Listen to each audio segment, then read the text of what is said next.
তৃতীয় শ্রেণীর শিক্ষার্থী বন্ধুদের স্বাগত জানাচ্ছি। তোমাদের 2024 সালের বার্ষিক পরীক্ষা আর কিছুদিনের মধ্যে অর্থাৎ ডিসেম্বরের প্রথম সপ্তাহে হতে চলেছে। তো নতুন আঙ্গিকে নতুন প্রশ্ন কাঠামো অনুযায়ী একটি ইংরেজি প্রশ্ন তোমাদের সামনে উপস্থিত করেছি এবং এই প্রশ্নটি নিয়ে বিস্তারিত আলোচনা করবো A to Z। তোমাদের এই প্রশ্নটির যে বিষয়টি যদি ভালোভাবে আয়ত্ত করতে পারো তাহলে পরীক্ষার হলে তোমরা কিন্তু অনেকটা ভীতিহীন থাকবে। তো চলো প্রশ্নটা নিয়ে আলোচনা করি। এটা কিন্তু সমগ্র বাংলাদেশের জন্য একই প্রশ্ন থাকবে এবং একই প্রশ্ন কাঠামো থাকবে। সুতরাং এই জায়গা প্রথমেই তোমাদের একটি টেক্সট প্যাসেজ থাকবে। সেই প্যাসেজটি কিন্তু তোমাদের বইয়ের সিলেবাসের মধ্যের অংশটুকু থেকে নেওয়া হবে এবং সেই প্যাসেজ থেকে 1, 2, 3, 4 এই 4টি প্রশ্নের অ্যান্সার করা হবে। এখানে দেখো and a grasshopper are two good friends, এই প্যাসেজটি নেওয়া হয়েছে বইয়ের শেষের দিকে একটি অংশ থেকে। তোমাদের অন্য প্যাসেজও থাকতে পারে। তো সুতরাং প্যাসেজগুলো ভালোভাবে পড়লে তোমরা সেখান থেকে পাবে।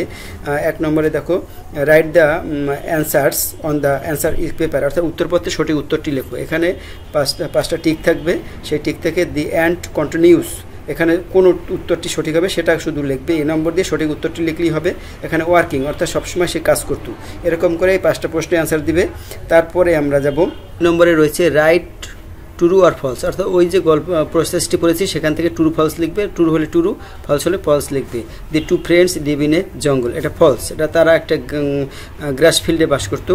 তো ফলস লেখা, এই নম্বর দিয়ে ফলস লিখবো আমরা। তাই এরকম 5টি এখানে থাকবে, 5 মার্ক, দেখছো। তারপরে answer the following questions in the sentences, অর্থাৎ এখানে 15 মার্ক। এখানে 5টা প্রশ্ন রয়েছে, 3 মার্কস করে প্রত্যেকটা ফ্রেন্ডের প্রশ্নের অ্যান্সার। এই প্রশ্নগুলোর অ্যান্সারও কিন্তু আমরা ওই প্রথমের সেই প্যাসেজ থেকে পেয়ে যাব। 4 নম্বরে right 5 sentence about your good habit, তোমার ভালো অভ্যাসটা নিয়ে 5টি সেন্টেন্স লেখো। এটা কিন্তু নিজেকে লিখতে হবে। এখানে 10 মার্কস রয়েছে, 5টা লাইন লিখতে হবে। এবার দেখো write the numbers in word, অর্থাৎ এনি 10, এখানে এই সংখ্যাগুলো রয়েছে, অঙ্কগুলো, এই অঙ্কগুলো তোমাকে ওয়ার্ডে লিখতে হবে। যে 48, 59 এরকম লিখতে হবে। এটা 48 = 49 এরকম লিখতে হবে। এটা যে কোনো 10টা সংখ্যা লিখতে হবে। তারপর দেখো 6 নম্বরে rewrite the sentences using capital letters and punctuation marks where necessary, অর্থাৎ এটাই কিন্তু কোনো জায়গায় দাড়ি, কমা, বড় হাত, ছোটো হাত কিছু ব্যবহার করা হয়নি। একদম খোলা সাদা মিঠা লেখা রয়েছে। তো তোমাকে এটা সাজিয়েই লিখতে হবে। তো প্রথমে আমরা জানি ইংরেজি প্রথম অক্ষর হলেই বড় হাতের হবে। তা a baby boy is born after a long time with him after a baby boy is born after, তা প্রথম অক্ষর আমরা এ বড় হাত দেবো। তারপর কোথায় পুলিশটা বসে দেখো এ বেবি বয় ইজ বর্ন, এটা তো একটা এক্সাম্পল। এটা এরকম থাকবে তোমাদের, এটাই থাকবে, এমন কোনো কথা নেই। সুতরাং ঘাবড়াবার কিছু নেই, যেটাই হয়তো আসবে সেটা না, তোমাদের এরকম থাকবে, সেটা নিয়েই আলোচনা করছি। 7 নম্বর দেখো ম্যাচিং থাকবে। ম্যাচিংয়ে দেখো match the words in the column A with in their meaning that is mention in the text in the column B, অর্থাৎ এইখানের যে লাইনগুলো রয়েছে, ক্ষুদ্রাংশ রয়েছে সেন্টেন্সের, সেইগুলোর সাথে এই পাশের বি কলামের অর্থের কিছু মিল থাকবে। যেমন দেয়ার ইজ এ রিভার, এইখানে একটি দেয়ার ইজ এ রিভার, এখানে একটি নদী। তো এখানে কি থাকবে দেখো, রিভারে পলিউট ওয়াটার আছে, এটা থাকতে পারে। তারপর polluted water in the river, into river. তারপর cloth in the river, in the dirty water for us and fishes. তাহলে দেয়ার ইজ এ রিভার, এখানে একটি নদী আছে, যেখানে ইন দ্য ভিলেজ মানে ভিলেজের পাশে বা ভিলেজে একটি নদী আছে। সাম পিপল আর ওয়াশিং কি, সেখানে এই যে ক্লোথ ইন দেয়ার রিভার, সেখানে ওয়াশিং ক্লোথ, জামা কাপড় ধোয়া পরিষ্কার করে। We should not polluted water, আমরা কোনো সময় এই যে কাপড় জামা পরিষ্কার করবো না। সঠিক উত্তরটি তোমরা লিখতে হবে। Fishes can not swim easily, কোথায়, polluted water in the river, যেখানে দূষিত পানিতে মাছ বাস করতে পারে না। Rearrange words in the correct word make meaningful sentence, এখানে 5টা সেন্টেন্স দেওয়া আছে। সেন্টেন্সগুলোর অক্ষরগুলো অর্থাৎ ওয়ার্ডগুলো এলোমেলো সাজানো আছে, এগুলোকে তোমাকে সঠিকভাবে সাজিয়ে লিখতে হবে। দেখো the falling leaves are everywhere down, এখানে the falling leaves are everywhere down, the leaves are falling, the দিয়ে শুরু হবে। দি লিভস মানে পাতাগুলো, the leaves are falling down everywhere, এটা আমাদের সাজালে আমরা এটা পাই। They grassy live field in a, তাহলে এটা আমরা কি করতে পারি, the grassy field they live in a grassy field. They দিয়ে শুরু, ধরো এখানে they live in a grassy field, এরকম তোমরা এটা সাজিয়ে লিখবে। এভাবে সবগুলো সাজিয়ে লিখবে। দেখো 10 মার্কস রয়েছে। তারপর দেখো এখানে শূন্যস্থান পূরণ আছে।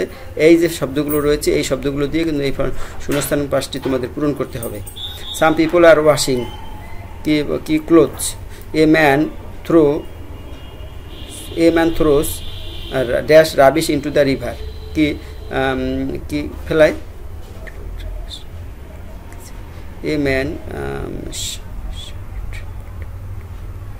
a man throws kitchen rubbish. They request the man. They dash talking. They start talking. তারা কথা বলতে শুরু করলো। We should not bath in the dash water, polluted water, আমরা দূষিত পানিতে গোসল করব না। তারপরে এরকমই থাকবে তোমাদেরও, সেজন্যই দেখানো rewrite the correct form of the verbs, right form of verbs. অর্থাৎ এখানে রিরাইট রয়েছে, রাইট ফর্ম অফ ভার্বসের ব্যবহার রয়েছে। এখানে দেখো হি ইজ ড্যাশ ফুটবল, এখানে ভার্ব দেওয়া রয়েছে, কোনটা হবে, প্লে হবে, প্লেস হবে, প্লেয়িং হবে। এখানে হি ইজ প্লেয়িং হবে, ভার্বের আই ইজের পর আইএনজি হয়। তারপর দেখো এই কটা আমি বলে দিচ্ছি। The shop dash at 9 o'clock every morning, এখানে the shop clock every morning, opens is opening,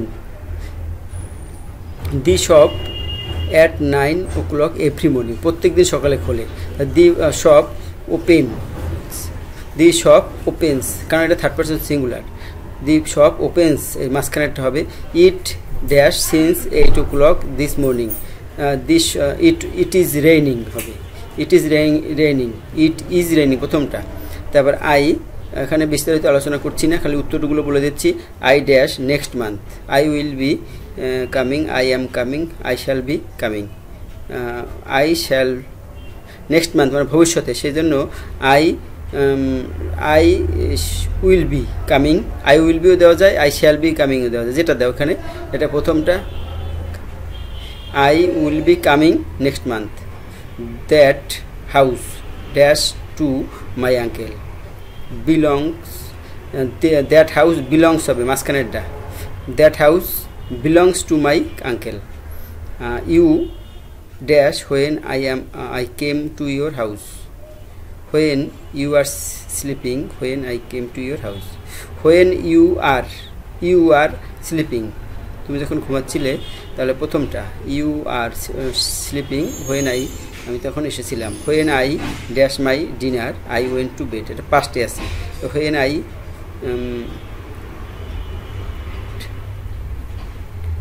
have had, when I have had মাঝখানেরটা, when I have had my dinner, I went to bed। তারপর হলে এখানে 10টা থাকবে এক এক করে সবগুলো। তারপরে দেখো I thanked him for what he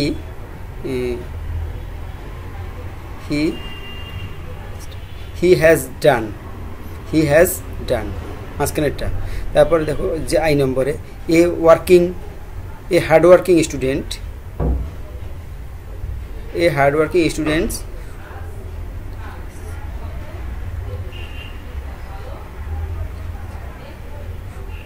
own and তাহলে যে কঠোর পরিশ্রম করে সেই জিতেছে। তো এই hard working student won the prize, won শেষেরটা, won the prize. She dash with the had temperate roommate put up,